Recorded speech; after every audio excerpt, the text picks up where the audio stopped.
बिस्मिल्लाहिर्रहमानिर्रहीम, अस्सलाम वालेकुम। मैं हूं सैयद शहरियार अली नकवी और आप लोग मेरे यूट्यूब चैनल देख रहे हैं नकवी रिपोर्ट्स और नकवी रिपोर्ट्स ग्लोबल। दोस्तों, आशा गुल अलाई साहिबा की जो वीडियो आई है बड़ी तहलका खेज है और बहुत सारे इंकशाफात किए हैं फजलुर रहमान साहब के हवाले से। फजलुर रहमान साहब ने जो आज जलसे से खिताब किया है उसके थोड़ी सी चीज़ें मैं आप लोगों के सामने रखूँगा और अल्ताफ़ हुसैन बामुकाबला मौलाना फजलुर रहमान, ये मेरा टॉपिक है बेसिक। लेकिन शुरुआत करते हैं आयशा गुल अलाई से। आयशा गुल अलाई साहिबा वो खातून है जिन्होंने अभी हालिया चंद माह पहले और अभी एक दो हफ्ता पहले भी जो है उन्होंने अल्ताफ़ हुसैन साहब के हवाले से बड़ी ज़बरदस्त बातें की थी और उनके ऊपर जो लगे हुए इल्ज़ामात हैं और जो कराची के हालात हैं उसका जो असल ज़िम्मेदार है वो उन्होंने उसके ऊपर रोशनी डाली थी। साथ ही साथ जो आपको पता है कि ये फजलुर रहमान साहब ने जो शोहदा है पाकिस्तान, अफवाज पाकिस्तान के जो शहीद हैं, पाकिस्तान के शहीद हैं बेटे, उनके ख़िलाफ़ जो बयान दिया था उसके ऊपर बड़ा ज़बरदस्त किस्म का उन्होंने रिएक्शन दिया है और फजलुर रहमान साहब की पोल पट्टियाँ खोली हैं कि आपके पास 400 अरब रुपए का जो महल है वो कहाँ से आया। बन्नू में जो लगती है एक मंडी, उसके बारे में बात की जो लड़कों की। फिर जो आपने कहा कि ये इन चीज़ों को जो है वो अपने ऊपर हलाल कहते हैं और अपने इनके जो उसमें आ जाता है कि ये हलाल है ये काम सारे। फिर वहाँ हालात ख़राब हैं, अर्शिया खुर्दनोश वगैरह हैं और जो भी नौकरियों के जो काल पड़ा हुआ है, जॉब्स वगैरह नहीं है, वहाँ पर कोई इंफ्रास्ट्रक्चर इतना ख़ास नहीं है। एक टूरिज़्म से रिलेटेड कभी हुआ करता था KPK, लेकिन जब से ये ANP और फजलुर रहमान साहब की पार्टियाँ और फिर इमरान खान की पार्टी जब आई तो उसकी तबाही लग गई KPK की। अब वहाँ पर कोई जाना जाते हुए मतलब पसंद करने की बात अलग है, लेकिन उधर जाते हुए लोग डर रहे होते हैं कि भाई अभी कोई तालिबान आके उठा लेंगे, या अगर वो नहीं उठाएंगे तो ये जो वहाँ के कबायली हैं वही उठा के जो है वो किसी को भी पार कर दें और लूट मार कर दें। तो एक आपको पता है वहाँ माहौल जितना इन सियासतदानों ने ख़राब किया है, नशे वहाँ बाजार लगता है बाकायदा 3-3 दिन का वादी तीरा में दुनिया जहान का नशा वहाँ पर बिक रहा होता है। और साथ ही साथ ये भी जो है कि आपको पता है कि असले की नुमाइश बहुत होती है, असले की भी फरोख्त वहाँ पर ठेले के ऊपर, रेडी के ऊपर असला बिक रहा होता है। बंदूक 2 रुपए किलो, यह खुदकश धमाकेदार 10 रुपए किलो, इस तरीके से करके जो वो भी चल रहा होता है। तो इन सब चीज़ों के ऊपर ये कि आज तक वहाँ के माहौल उसको सही नहीं किया गया।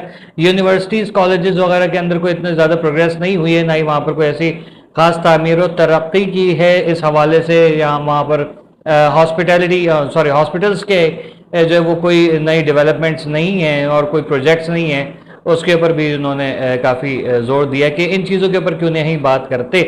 तो बात तो कहाँ करेंगे भाई, उसका तो मामला तो यही है कि कोई भी हो, ANP हो, फजलुर रहमान साहब की पार्टी हो और चाहे इमरान खान की पार्टी हो, उन्होंने तो सिर्फ लूटा है पठानों को और कुछ भी नहीं किया है। और इस्लाम का जो है वो एक लिबादा ओढ़ के हर एक ने जो है वो ये कहा है कि बस सिर्फ नमाज पढ़ो और कुछ नहीं करो। तो पख्तून आपको पता है वैसे भी रोज़ा नमाज के पाबंद होते हैं, बहुत सख्त होते हैं रिलीजियस उसके पॉइंट ऑफ व्यू से, और वो जो वो इन चीज़ों की तरफ ज़ाहिर है कि एक दीनी उनका रुझान बहुत ज़्यादा होता है। तो उसको पॉइंट बना के एक मजहबी लिबादा ओढ़ के कोई भी खड़ा हो जाता है और कहता है कि हम तो अल्लाह की जो है वो पसंदीदा तरीन मखलूक हैं और ये जो है आर्मी है या दीगर पाकिस्तानी उनको वो तजलील करना इस तरीके से। फजलुर रहमान साहब ने ये कहा है कि भाई तुम हमसे माफ़ी मांगो, हम तो तुमसे माफ़ी नहीं मांगेंगे। और हालांकि उन्होंने जो शोधा की तजलील की उस पर माफ़ी तो बनती है भाई, क्योंकि कल आपके जो शोधा वगैरह हैं उनके या जिनकी हलाकतें हुई हैं, मारा गया, टारगेट किलिंग हुई, हमले हुए, तो उसमें जो भी जिन लोगों की भी जाने गई हैं तो उसके ऊपर भी आवाम फिर यही कहेगी कि या शोधा के लवाकिन ये कहेंगे मर गए, इसमें क्या हो गया। ठीक है, वो तो आप तो आए इसीलिए हो, आपने तो आपकी तो पार्टी है ही जाहिर है, इसलिए तो आपको मरना है, तो उसमें शहीद हो या नहीं हो उसके कोई वैल्यू नहीं है।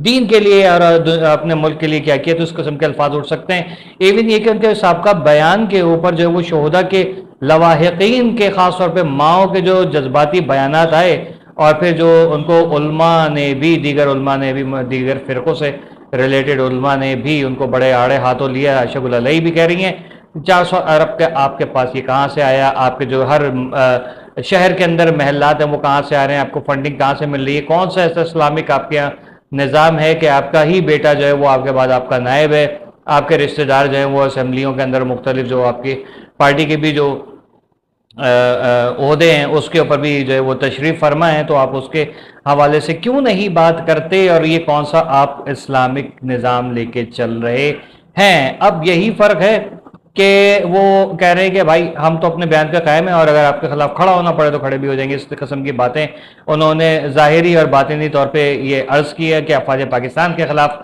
बाकायदा तौर पे जो है वो खड़ा हुआ जाएगा और वो एक महाज खोलेगा। ऐसी सिचुएशन में जब पाकिस्तान में चल रहे हैं क्या कहते हैं कि सिविल वॉर टाइप की सिचुएशन है, मौलाना फजलुर रहमान साहब को जो है वो तहम्मुल से और बुर्दबारी से काम लेना चाहिए था। ऐसे बयानात नहीं देने चाहिए थे जो मुल्क के खिलाफ हों। आपने कुछ पॉइंट्स ऐसे हैं जिनके ऊपर आपने बहुत अच्छे बातें की हैं, उसमें कोई शक नहीं है कि हम अमेरिका की चालों को जो समझें, लेकिन सर आपके ही बच्चे जो है ऑक्सफोर्ड में पढ़ के आए हैं, तो ऐसी बात ना करें आप। तो मतलब उस वक्त होता जब दीनी तालीम जो है वो आप यहीं पर देते उनको, उनके अपने इलाज वगैरह भी आप यहीं पर करते अपने हॉस्पिटल्स में, तो फिर समझ में आता। आप लोग खुद बाहर चले जाते हैं। यही फ़र्क है अल्ताफ़ हुसैन में और आप लोगों में कि अल्ताफ़ हुसैन साहब जो है वो आने के लिए तड़प रहे हैं, और आप लोगों को जब वजारतें नहीं मिलती तो आप अफवाज पाकिस्तान के खिलाफ बातें करते हैं। और वो शख्स जो है वो मुसलसल फसाद को हाईलाइट कर रहा है कि ये देखो ये फसाद है। अबे भाई ये फसाद है, इसको ख़त्म करो, ये नहीं करना है। नहीं लड़ो, सिंधी महाजर नहीं लड़े, पख्तून महाजर नहीं लड़े, सिंधी पख्तून नहीं लड़े, पंजाबी सराइकी नहीं लड़े, बलोच पख्तून या और दीगर जितने भी, ये सब लड़ाई झगड़े नहीं होने चाहिए। एक अर्ज़ वतन की उसको फिक्र है, वो कह रहे हैं कि भाई अमन करो आपस में बातचीत से, और टेबल टॉक के जरिए जो है वो बात करो ताकि मसाइल का हल निकालो। यहाँ पर तो ये भी हो रहा है अभी, जैसे कि वो इंडस कैनाल के ऊपर आज मैंने देखा मुराद अली शाह साहब जो वो अपनी सियासत खेलना शुरू हो गई। ये बात याद रखिएगा, पीपल्स पार्टी कभी भी सिंध के मफाद में नहीं है, इनको अपना ज़ाती मफाद आते हैं। इन्होंने हमेशा ये किया है, डैम बनेंगे तो पंजाब हमारा पानी पी जाएगा, पानी से बिजली बनेगी तो पानी का जायका ख़राब हो जाएगा, लोग जो है वो प्यासे मर जाएंगे। इस किस्म के लोगों की बातें होती हैं। तो आप सोच लीजिए कि ये पार्टी, क्योंकि अब सिंध को भी समझ में आ रहा है, सिंध के लोगों को भी समझ में आ रहा है कि कैनाल्स का होना, डैम का होना सिंध के लिए बहुत ज़्यादा ज़रूरी है। क्योंकि जो हर दफ़ा सैलाब आता है और हमारी आबादियाँ बहा के ले जाता है, तो उसके लिए डैम का होना ज़रूरी है ताकि वो रुके, वो होंगे डैम, सारा पानी डैमों में भरेगा और डैमों से फिर जो है वो सिंध के लिए अलग एक पानी का निज़ाम चलेगा। और वो इस कदर होगा कि इंशाल्लाह वो सिंध के अलावा जो है वो बलूचिस्तान में कभी ज़रूरत पड़े या कभी पंजाब में ज़रूरत पड़े, उस पानी को इस्तेमाल किया जा सकेगा, कहत साली से बचा जा सकेगा। आज सिंध में ये आवाज़ें उठ रही हैं, सिंध को ये समझ में आ रहा है, सिंधी अवाम को, कि भाई पीपल्स पार्टी जो है ना नाखफे हो गई है, और इसका नाखफे होना बिल्कुल जो है ना बनता है। और सिंध के इसके पीपल्स पार्टी के बगैर अगर आप कहें कि सिंध कैसा होगा, एक एक सिंध की माँ बहन बेटी जो है ना सजदे से सर नहीं उठाएगी। उसके घर के मर्द इतना कमा रहे होंगे, इतने जो है वो कारोबार और रोजगार के इतने मौके होंगे कि वो खुशहाली जो है वो चलेगी, और माएँ बहनें बेटियां मुसल्ले से उठेंगी नहीं कि हमारे हालात सुधर गए, और लोग भी जो है तस्बीह लेके हाथों में चलेंगे इंशाल्लाह। क्यों? क्योंकि आज तक जो है वो पीपल्स पार्टी ने कोई अमन का काम नहीं किया। हमेशा वो क्या कहते हैं, फासिक और फाजिर वाला उनका जो हिसाब किताब है, और यही वो कहते हैं ना, फजूर के साथ एक और भी वर्ड होता है, तो फस्क व फजूर मेरे ख्याल में वो चलता रहता है लोगों का। और उसी तरीके से जो है वो हमेशा आग लगाते रहते हैं। ये कोई जितने भी अगर इनसे पूछ लें, सिंधी भाई भी अभी देखिएगा चंद दिनों में आप लोगों को खुद एहसास होगा कि सिंध की आवाम भी पूछेगी कि भाई ये आपने सिंध का जो वो NFC अवार्ड के पैसे वो कहाँ गए, IMF से जो कर्जा लिया था सिंध में 200 स्कूल्स बनाने का, वो कहाँ गए, वो स्कूल्स किधर हैं, अस्पताल किधर हैं। आपने खाली पुरानी जो शाहराएँ हैं उनकी सड़कें तोड़ के उसको मरम्मत कर दी, और किसी का नाम भुट्टो रख दिया, किसी का नाम जो है वो जरदारी रख दिया। इस तरीके से काम नहीं चलेगा। लैंड ग्रैबिंग बहुत ज़्यादा हो रही है, अगवा बराए तावान बहुत हो रहा है। अभी भी जो है वो आपके करता धरता जो है लूट मार कर रहे हैं। अल्ताफ हुसैन के ऊपर इल्ज़ाम लगाते रहो, मैंने किया, और ये होगा कि आगे जाके कहेंगे अल्ताफ हुसैन ने कराया है। अभी भी कोई वो इनका चाहिए था किसी पार्टी के जो है वो पर्ची बरामद हुई है, वो किसी से ताजिर से भत्ता मांग रहे थे, तो वो भी बंदा पकड़ा गया अल्हम्दुलिल्लाह, लेकिन उसका ताल्लुक निकला इनके किसी चहीते ग्रुप से, और उसका भी कहेंगे कि ये तो अल्ताफ हुसैन चला रहा है लंदन से बैठ के। अरे भैया ऐसा ना करें।